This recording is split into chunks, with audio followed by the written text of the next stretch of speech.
स्वयंभू असं असणारं हे श्री महादेवाचं मंदिर आणि हे मंदिर विरारला डोंगराळ भागात असल्यामुळे मला येथे जायला नेहमीच आनंद वाटतो. म्हणून मी निघालो स्वयंभू असणाऱ्या श्री महादेवांचं दर्शन घ्यायला. तर चला मग मित्रांनो, माझ्यासोबत पाहूया महादेवांचं मंदिर.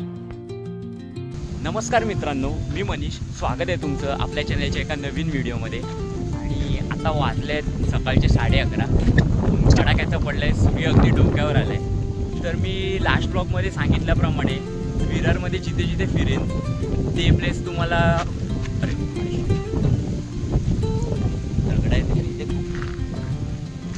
तर मी लास्ट ब्लॉगमध्ये सांगितल्याप्रमाणे विरारमध्ये जिथे जिथे फिरेन तिकडचा एक शॉर्ट व्हिडिओ बनवून किंवा ब्लॉग बनवून तुमच्यामार्फत पोहोचवण्याचा मी नक्कीच प्रयत्न करणार आहे.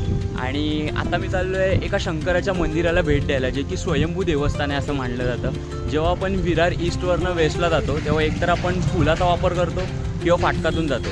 तर जेव्हा फाटकातून जातो त्या कॉर्नरलाच ते मंदिर आहे आणि वर असं डोंगरावर आहे, त्यामुळे घाट रस्त्याचा तुम्हाला फील घेता येणार आहे. चला चला, गणपती बाप्पा मोरया.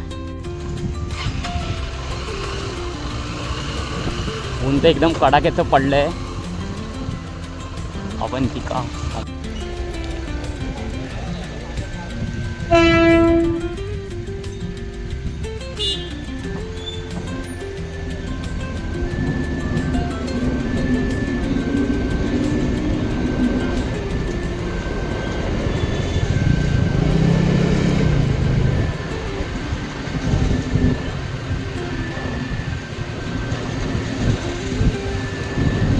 आपला गुरबीचा रस्ता म्हणा किंवा कोसूनचा रस्ता म्हणा, सेम त्याच रस्त्याची मला फिलिंग येते इथे आल्यानंतर.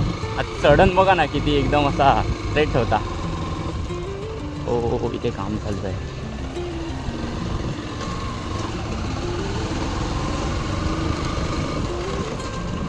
एकदम मस्तच.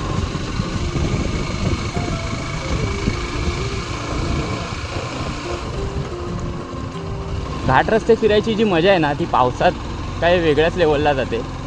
आणि ती वेगळ्या लेवलला येणारी मजा ही एकदम अफलातूनच असते. कारण एकदम वेगळंच वातावरण असतं सगळीकडे. दोन्ही साईडनी हिरवळ आणि आपण मधून चाललो आहे आणि रोड. हो, हा चढण बघा भाई साहब.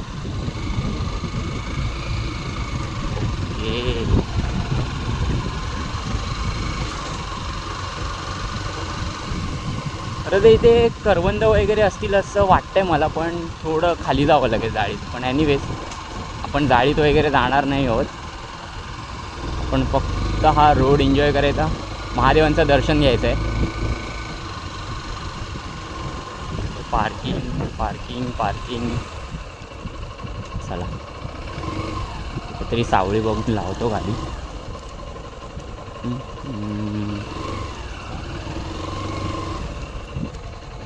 पण बाईक आपली इथे पार्क करूया. हर हर महादेव.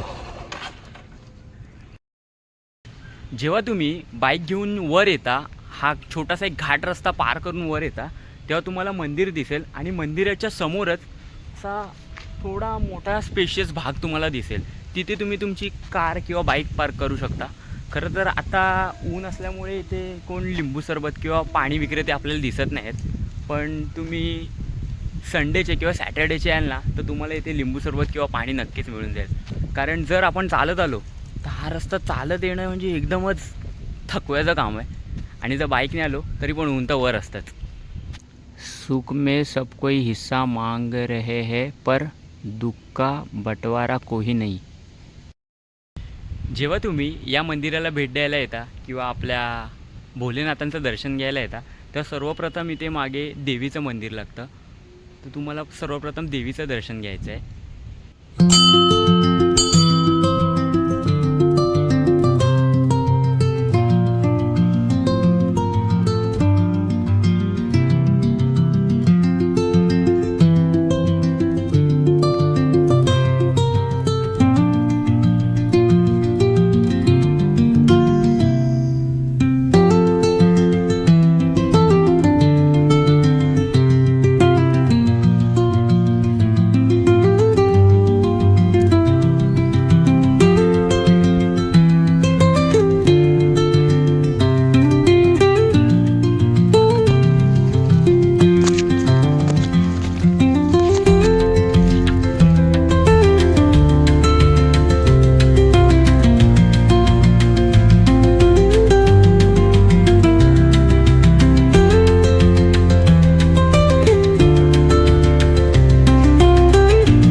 तुम्हाला असं रेफर करेन ना की तुम्ही एक संध्याकाळी 4 ते 5 किंवा 4 ते 6च्या दरम्यान आला ना तर तुम्हाला सुंदर महादेवांचं दर्शन देखील घेता येईल. त्याचप्रमाणे तिथे मागे देवीचं मंदिर आहे, ते देवीच्या मंदिराचं देवीचं दर्शन देखील घेता येईल. आणि दर्शन घेऊन झाल्यानंतर आहे ना हा वॉकवे असा पूर्ण, तर तुम्ही ते सुंदर असा वॉक पण घेऊ शकता. आणि संध्याकाळी वातावरण एकदम थंड असतं इथे, कारण हे जे मंदिर आहे ते चारी साईडने झाडांनी वेढलेलं आहे. म्हणजे तुम्ही मंदिराच्या आजूबाजूला बघू शकता की चारी साईडने झाड आहेत अशी, आणि त्याच्यामध्ये मंदिर आहे. त्यामुळे हवा इथे दुपारची पण खेळतीच असते.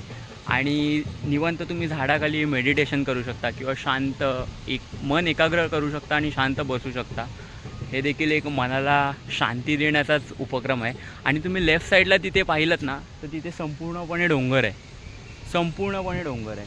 म्हणजे आपण जो घाट रस्ता चढून आलो त्याच्या लेफ्ट साईडला तुम्ही बघाल तर असा उंचच उंच डोंगर आहे. त्यामुळे जेव्हा संध्याकाळ होते आणि सनसेट होतो तो एकदम बघण्यासारखा असतो.